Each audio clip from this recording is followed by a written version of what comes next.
Tak vítáme fanoušky a faninky podcastu přímo z kabiny, nazdar Vicky. Ahoj, ahoj. Dneska tady máme vzácného hosta, tak pojď, tak si ho představ. Dáš mi tu čest, jo? Dám ti tu čest, protože přece jenom jste kolegové. Tak to, že jsme kolegové, velká čest, ale hlavně bych řekl, že Maty je hlas Premier League už pár let, hlas československého komentátorství a jeden z nejlepších komentátorů, co si myslím, kdy byl na Československu, takže Maty, vítej a rádi, že si prišiel. Ďakujem za pozvanie, chlapci, inak neviem, čo tu robím s ohľadom na to, aké osobnosti ste tu mali a ty trošku nepreháňaj. Dobre, ja nie som tvoj šéf, tak aby som ti vedel zvýšiť plat, takže dobrý, ďakujem. Já nejsem nic a já řeknu, že pro mě seš nejlepší. Fakt, seš pro mě nejlepší a já vůbec včera jsem nad tím přemýšlel, že prostě jak máš takový ty pauzy, takový ty, jak mluví a nenuje ticho a nenuje tam dáš něco bomba. A já si říkám, s tím se člověk narodí, naučí se to, nebo jak tohle to jako... Vieš čo, z mojej strany sa priznám, že ide aj o určitý zámer, pretože ja to vždy sa snažím komentovať tak, aby ma to bavilo, ak by som to pozeral doma ako divák. Aha. A ja potrebujem ako divák mať aj ten priestor počas zápasu, že aby som sa nadýchol. Kedy ja ti ho môžem dať ako komentátor? Keď budem neustále rozprávať a dávať len svoje múdrosti. A zároveň, ak poviem nejakú myšlienku, ak prečítam nejakú situáciu a zostanem ticho, tak ten divák má priestor na to, aby sa nadýchol, ale aby konfrontoval svoju myšlienku. Že on si to vyhodnotí za to ticho, on si to vyhodnotí v hlave, že OK, vnímam to rovnako, alebo nie, ja mám na to úplne iný pohľad, čo je absolútne legitímne. Lebo tak ako každý futbalový tréner má svoj štýl a ide do toho z taktického pohľadu úplne inak, tak rôzni ľudia samozrejme inak nazerajú na ten futbal. Že to ticho, a aj keď je dobrá atmosféra, tak prečo ju mám ja ako komentátor zabíjať? A v úvodzovkách poviem ti to ľudsky. Ja som platený, aj keď som ticho. Ja som platený od toho, že odkomentujem zápas, hej? Takže aj keď som ticho, zarábam. Ale tohle to je přesně ono, co já jsem včera, když se hrál Arsenal Chelsea, tak já jsem si říkal prostě, já chci slyšet i tu atmosféru. A ono vlastně přesně, když člověk bude furt mluvit, tak si to ani neužije. A to tě napadlo samotného, nebo třeba procházel si nebo je vůbec nějaký školení? Co se týče tohle, nebo takhle, ještě se tam jinak, byl jsi na začátku, když jsi začal stejné jako teď? Myslím si, že som si prešiel určitým vývojom, pretože ja keď som začal komentovať a priblížim to vašim poslucháčom, tak Premier League je unikátna a najlepšia súťaž aj v servise pre média. Tom sa nedokáže, a to som komentoval Bundesligu, La Ligu, Série A, Ligán, dokonca Major League Soccer, robil som aj Brazílsku ligu, Copa Libertadores, Ligu majstrov, vyber si súťaž, akú len chceš. Nehovorím, že úplne všetky, aj z českej som komentoval za pár zápasov, zo slovenskej takisto. Kurňa. Ale jednoducho ja mám, ako komentátor mám mediálny servis, čiže si predstav 40 papierov A4 s rôznymi informáciami a štatistikami. Hej? Čiže ja som v tomto smere v úvodzovkách nabitý. A keď som bol mladý, tak samozrejme predo mnou to komentovali tu Premier League veľkí komentátori ako Viktor Blažiek, Vlasto Kajser, ešte keby som išiel ďalej do minulosti, Tomáš Radodinský a podobne. To boli tak, ako Viktor povedal, že ja som teraz nejakým hlasom Premier League, tak to boli hlasy Premier League. A keď prídeš ako nový na scénu, tak čo chceš robiť? To je to isté ako hráč. Chceš sa ukázať, že na tom máš a že si v tom doma. A vtedy podľa mňa som čerpal až príliš veľa tých údajov. Hej? Príliš veľa toho. A neskôr, keď bol môjim šéfom práve Viktor Blažek, tak sme sedeli spolu a usmerňoval ma, že čo by som mal, ako by som mal. A on mal práve taký ten futbalový pohľad na to komentovanie. On vedel výborne čítať hru. Mne sa páčilo, on takto niekedy si sadol, vieš, on má také väčšie brúško. Viktora si možno stretol na tej slovenskej futbalovej scéne, keďže bol aktívny a možno ešte bude dokonca v českom futbale. A takto začal prepletať prstami. Na neho pozeral, že on išiel podľa tempa toho zápasu, čiže keď bolo dobré tempo, tak išiel rýchlo, potom pomaly, vieš. A mne sa toto páčilo, že on do toho našiel ten herný pohľad, futbalový pohľad, vedel aj tie informácie správne nadávkovať a vedel tú dikciu, tú kadenciu slov, vedel s tým pracovať. Pre mňa je toto základ, pretože ja môžem byť dokonalý tréner, ale budem zlý komentátor, aj keď som tomu futbalu rozumiem. Nemusím byť futbalový tréner, aby som bol dobrý komentátor a pre komentátora, na čo možno mnohí zabúdajú, je hlavný pracovný nástroj hlas. Ale aj ten hlas musíš vedieť používať. A to ticho je takisto súčasťou tvojho prejavu. Čiže vyvíjam sa non-stop, myslím si, že v určitom smere som taký, aký nikto nie je u nás, lebo ja som príliš emotívny. Bez ohľadu na to, kto hrá. Nemohl by si hrát do hostovne? Prosím? Nemohl by si hrát do hostovne? Hrať alebo komentovať? Hrát. No. Přidá tam trošku emocí. Ale že by som mal vyslovene, že nejaký vzor, to asi nie. To asi nie. Ale z tých zahraničných komentátorov poviem úprimne, že v rámci prejavu mám najbližšie k Petrovi Drulimu. Ten sa mi veľmi páči. A nikdy nebudem taký ako on, pretože on je brutálne vzdelaný, inteligentný, poetický a to, čo on dokáže aj z histórie, kadejaké veci vytiahnuť to je, a zaobaliť to do toho komentovania, to v sebe nikdy mať nebudem, ani taky nechcem byť. Ale v rámci toho výrazu si myslím, že jsme si dost podobní. Tady se musím zeptat, mě úplně dostává, když fakt je třeba 65. minuta a ty dáváš tu pauzu, jak si říkal, a najednou přijde i hlasově ideálně a přichází fáze Manchesteru City. To mě jako na to dokáže odhadnout. Přesně tak. To vidíš. Protože jsi bývalý golman. Áno, chytal som, ale nikdy som to ďaleko nedotiahol. Však vidíš, že nemám ani 170 cm a také veľké. Fabien Barthez taky neměl. Mal 180, nie? Ale vidíš, že vedel zahrať aj ľavé krídlo v niektorom zápase. Mohol by som sa zahrať na to, že som všade bol všetko videl a povedať, že z Premier League som odkomentoval možno 1500 zápasov a takých scenárov som už videl niekoľkokrát. Lebo je to fakt. Nie vždy sa to podarí, že to takto človek vycíti, ale keď ty vidíš, že sa stupňuje tá atmosféra, že idú do nejakej koumej prihrávky, že sa tam môže niečo udiať, tak aj tak vieš toho diváka prinútiť, že doma si predstav na gauči, ješ lupienky alebo ideš do kuchyne si niečo zobrať a ja poviem 3 slová, vygradujem to a zostanem ticho. Čo urobíš? Dvihneš tú hlavu a pozrieš sa na telku. Čiže nielen neustálým rozprávaním ty zaujmeš toho diváka, môžeš ho paradoxne takto uspať, ale keď to vieš citlivo nadávkovať. A pre niekoho to môže byť zaujímavé ako pre vás a niekomu to môže byť proti srsti. Že je takisto absolútne legitímne, lebo môj komentátorský štýl určite nesedí všetkým a je to tak v poriadku. Ty informace, které jsi třeba sbíral dřív, předtím a teďka, tak si říkal, že tam je diametrální rozdíl v tom, že asi ten obsah si děláš třeba jakoby menší? Nebo máš obsah? Takto. Obsah zostáva rovnaký, ale miera toho využitia sa znižuje. Snižuje. A teď to bylo, že si třeba nechtěl nic podcenit, anebo to bylo, že si chtěl předat co nejvíc věcí a pak si uvědomil, že to vlastně ani třeba nestihneš tam všechno říct. Presne, tá druhá vec. Že to bolo kontraproduktívne a potom, keď som to mal všetko nachystané, tak som mal pocit, že ma to zväzuje. Odpútava ma to. Musí říct. Áno, a odpútava ma to od toho hlavného, lebo to hlavné sa deje na obrazovke. To hlavné je futbal, hej. Čiže mám to stále nachystané, ale už to mám v hlave usporiadané tak, že nemusím ani zďaleka všetko použiť. Nemusím použiť ani 10% z toho pre diváka. Jeho nezaujíma, či ja som strávil nad prípravou 6, 7, 8 hodín. Hej? A keď si to narátaš, reálne sa dostaneme k takémuto číslu na jeden zápas. Ale jeho zaujíma to, čo poviem, nie to, čo nepoviem. A väčšinou sa mi stávali aj také veci a dodnes sa mi to stáva, keď poruším niektorú zo svojich zásad, že predbieham tú hru, že ešte tú štatistiku alebo nejakú informáciu domrvím. Čiže ja mám nejaké základné body, ktoré chcem povedať, nie je ich veľa, aj tak pre niekoho ich je možno mnoho, ale potom vychádzam z toho, čo mi ponúkne zápas. Čiže ja to nachystané mám, ale najprv sa to musí udiať na trávniku, vidím to na obrazovke, až potom k tomu niečo dodám. A jaké máš zásady? Zásady v rámci komentovania?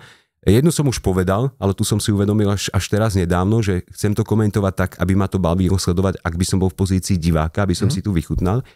Pri komentovaní musíš byť sám sebou, musí byť autentický. Zo mňa nikdy nebude Peter Drury, nikdy zo mňa nebude Míra Bosák, nikdy nebude mať takú hlavu na čísla, ako má Marcel Merček a musí mať všetko nachystané. Možná tohle ještě hned jako, ale podle mě to jako se nedá naučit. To podle mě je to jako lidi, kteří třeba se zapne to červené světlo, to jak já říkám já když se zapne červené světlo a jsem ve studiu, tak pro mě skončí veškeré všechno a já si odpočívám. Já jsem normálně v zóně, kdy odpočívám, ale podle mě někoho to může svazovat. Ale tu ide o to, že musíš to mať čiastočne v sebe. Vieš, ja hovorím, že ja keď si nasadím ten komentátorský headset a zapnem si červenú, tak vo mne tu vo vnútri sa narodí taký ten malý chlapec, ktorý si obul kopačky, natiahol rukavice a my vychádzame na ten zápas na dedine na ihrisko. A stále to tak mám. A pre mňa je futbal radosť. Preto som možno taký emotívny, vieš, v rámci komentovania. Je to taký môj štýl, moja cesta, ktorou som sa vydal. Hej? Pre niekoho som stále preafektovaný ukričanec. A je to legitímna vec. Nesedí mu. Takže prvá vec, byť sám sebou a na nič sa nehrať. To je to, čo ty hovoríš. Hej? Posadíš sa tam a relaxuješ. Každý to má inak. Ale ja nemôžem chcieť, aby ostatní chalani, ktorým sa nejakým spôsobom venujem, komentovali ten futbal tak, ako ho komentujem ja. Musia si tam zachovať to svoje, pretože potom im to nikto neuverí a budú neprirodzení a nebude to dobré. Čiže bez ohľadu na to, či sa mi niektoré veci páčia alebo nie, ale sú ich a budú ich a len to rozvíjať, hej? A prispôsobiť tomu nejaký rečový prejav a tieto veci. Čiže vždy byť sám sebou, komentovať to tak, aby ma to bavilo sledovať ako diváka, to bola až 4. zásada, ale už som ju povýšil. Vždy byť pripravený, preto napriek tomu, že tu Premier League komentujem non-stop od možno 2012 roku, keď som začal s prvými zápasmi Premier League, nikdy nejdem na zápas bez toho, aby som si neprešiel prípravu. Nikdy. Stalo sa mi, priznám sa, x rokov dozadu na Boxing Day, na svätého Štefana, kde som precestoval polovicu Slovenska od rodičov, prišiel som do práce za 10 minút do vysielania a kričím chlapcom na vysielacie pracovisku, že páni, ja tu mám zlý signál. A oni, že nie, ty máš dobrý zápas, tento komentuješ. Takže ja som si zle pozrel a urobil som si prípravu na úplne iný zápas, nestihol som si prepísať ani zostavu. Našťastie to bolo nejaké derby Aston Villa, West Bromwich alebo niečo také, West Midlands derby a bolo to nejakých 3-4 a niečo podobné a už po tých rokoch som mal nejaké grify, kde tie základné informácie nájdem. Stalo sa mi, hej. Ale nikdy to nepodcením a necítim sa dobre, keď nemám tú prípravu hotovú. Takže vždy byť pripravený a možno najdôležitejšia zásada z tých 4 hlavných je nepovýšuj sa nad zápas. Nie som dôležitý ja ako komentátor. Žiaden divák si, aspoň by to tak malo byť, si nezapne zápas Premier League alebo akýkoľvek iný, len preto, že to komentuje Matúš Lukáč, Jaromír Bosák alebo neviem kto. Jeho zaujíma to, čo sa deje tam a to musí byť príjm. Nie to, ako sa ja na tom odbavujem a niečo podobné. Poznáš třeba ten moment, když už jako víš, že jsi připravený na ten zápas? Že už to můžeš zavřít? Nie, nikdy nie som so sebou spokojný. Nie. Viem, že mám nejaké základné veci, ktoré musím mať hotové a vždy sa dá pripraviť ešte niečo navyše, ešte nejako lepšie. To je to posúvanie sa. Ale teraz je otázka, že po tých rokoch, keď to máš napozerané a nasledované, tak môžeš mať presne ten pocit, ktorý som mal na začiatku, že si toho presítený a začne ťa to zväzovať. Že preto ja sa snažím, podstatou komentovania podľa mňa je, a to je aj odpoveď na tvoju otázku, prečítať ten príbeh, ktorý ti ponúka zápas. To všetko, čo máš okolo toho, štatistickú prípravu, informačnú, príbehovú, to sú len prídavky, ale nie sú podstatné. Tvojou úlohou je prečítať to, čo sa deje na trávniku a podať to divákovi a ja k tomu dodávam a môjim cieľom je, aby mal ten divák taký pocit, ako by sedel priamo na tej tribúne na štadióne. A to je pre mňa podstatné pri komentovaní. To, čo ty máš, či ty máš jeden papier, 10 poznámok, nemáš žiadnu, máš to iba rozklikané na počítači, spôsob tej prípravy, je to na tebe. Ale gro komentátorského výkonu by malo byť prečítať ten príbeh, ktorý sa odohráva na ihrisku. A to je ale jakoby věc, která jako musí být pro tebe i vlastně samozřejmě svazující, protože nejseš nikdy jako spokojený.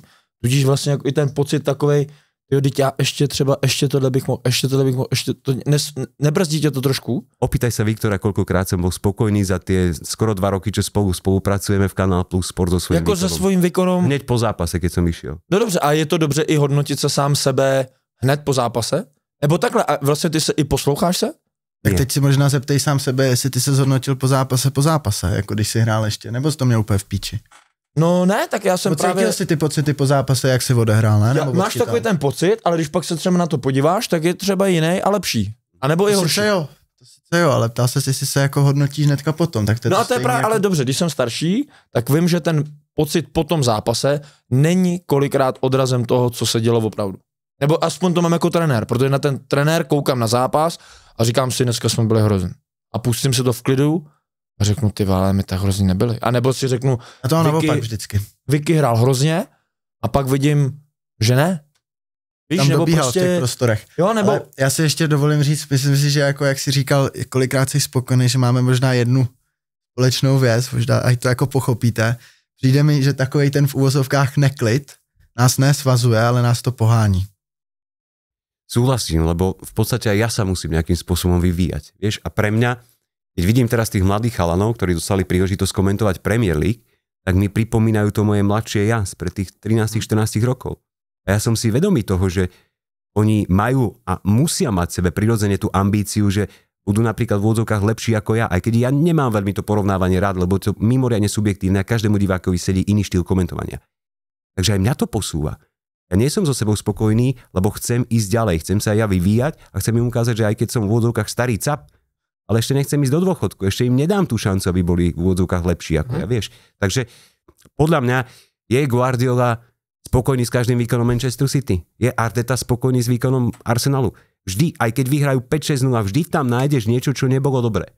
A toto v sebe mám. Ja naozaj nepamätám si zápas, po ktorom by som si povedal, že nesom bol dobrý. Když to předávám trošku k fotbalové kabině, jste jako ty komentátoři nějakým způsobem třeba víc ve spojení nebo v nějakém jako A když to řeknu blbě, že si třeba jdete sednout, teď hodnotíte ty utkání, nebo vyhodnocujete, nebo předáváte si informace, anebo ty seš ten nejzkušenější tam asi, co se týče komentování té Premier League? No počkej, toto keď bude počúvať Míra Bosák, tak ťa vyťaha za teď myslím Premier League. Okay. Teď myslím vyloženě Premier League, tak choděj za tebou pro nějakou radu, nebo i ty sám třeba, že přijdeš za někým a řekneš za Hajčusem, který tady s náma byl taky, řekne, hele Štěpo, tyhle, já si myslím, že třeba tohleto, nebo do tohohle třeba moc se jako nepouštíš, anebo nepouštíte?